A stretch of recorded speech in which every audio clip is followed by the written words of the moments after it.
ત્યારે તમને ખબર નહોતી પડતી કે કોંગ્રેસની દાદાગીરી કેવી છે। એક ખેડૂતના દીકરાને તમે ટાટા જેવા કેસમાં દાખલ કરાયો। તમને એ વાતની પણ ખબર હશે કે પછી પણ તમે પાછી ખૂબ મહેનત કરી। આજ કોંગ્રેસ વાળાએ મને ને શિવાને પણ પાછા એ લોકોએ જેલની અંદર ધકેલ્યા અને ગુજરાતની વડી અદાલતે અમને નિર્દોષ જાહેરાત કરી અને આ તમારા કોંગ્રેસના મોઢા પર તમાચો માર્યો। હવે તમને બળતરા થાય છે તમારા કોંગ્રેસના મિત્રોની અને હવે તમને કોડીનારમાં ગુંડાગીરી દેખાય છે।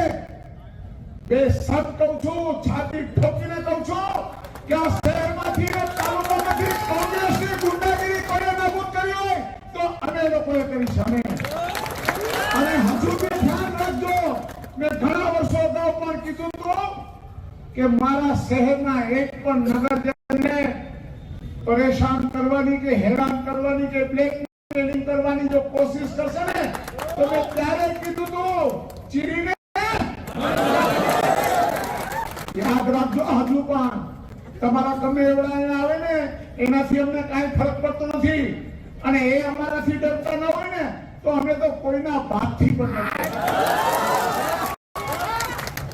આવા તો કેટલા આવીને વળે ગયા, પારિયા થઈ ગયા હિંગોડા નદીના કાંઠે અને અમે અહીંયા અડીખમ ઉભા છે। મિત્રો, તમારો પ્રેમ ક્યાં ઉધ્યો છે? આ તાલુકાની અને શહેરની પ્રજા જ્યાં સુધી મને ચાહશે અને મને પ્રેમ આપીને આગેવાની કરવાનું કહેશે ને ત્યારે આજે મને કે મારા પરિવારને તમે માનશો નહીં, તમે બધા પણ જાણો છો કે અમારી પાસે અમારા રોજગાર, કામ ધંધા, ખેતીવાડી સિવાય વધારાનો સમય માત્ર કોડીનાર શહેરનો પ્રેમ અમને આટલા વર્ષ સુધી દૂર રાખ્યા છતાં પણ અમારી હારે જોડાઈ ગયા। એના પ્રેમને ખાતર અમે આજે બી તમારી સાથે ઉભા છે। ભારતીય જનતા પાર્ટી આ એવી પાર્ટી છે કે એમાં તમને ખબર પડે ને કે ઊંધી રિક્ષા હલાવતો હોય ને એને ટિકિટ ના આપે। ફરી વખત કહું છું મારા ભાઈઓ, આ બધા આ પ્રજાના પૈસે અમે કરવેરાને વેરાઓ કરીએ છીએ એમાંથી અમે તમને પગાર આપીએ છીએ। ભારત દેશના બંધારણમાં સ્પષ્ટ લખેલું છે કે નિયમ મુજબનો વહીવટ કરવો। આપણા બંધારણમાં પોલીસ ફોર્સને, સરકારી તંત્રને એક સ્પષ્ટ આદેશ છે કે નિયમ મુજબની કામગીરી કરવી અને નિયમ વગરના કોઈ પણ તમને કામ સોંપે તો એ ખાસ કરીને પોલીસ ફોર્સે માનવું નહીં, એવું બંધારણમાં સ્પષ્ટ લખેલું છે। અને આવા અધિકારીઓ જો અહીંયા 25 ગાડીને 30 ગાડીઓ લઈને કોડીનારની પ્રજાને કે અમને ડરાવવા આવતા હોય ને તો એ અધિકારીને કહેજો કે ખાંડ ખાય।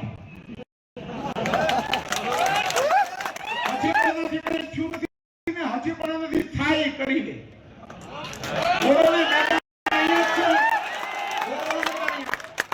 તમને ખબર છે આવો જ એક અધિકારી સરમુખ અધિકારી પેલા આવી ગયો।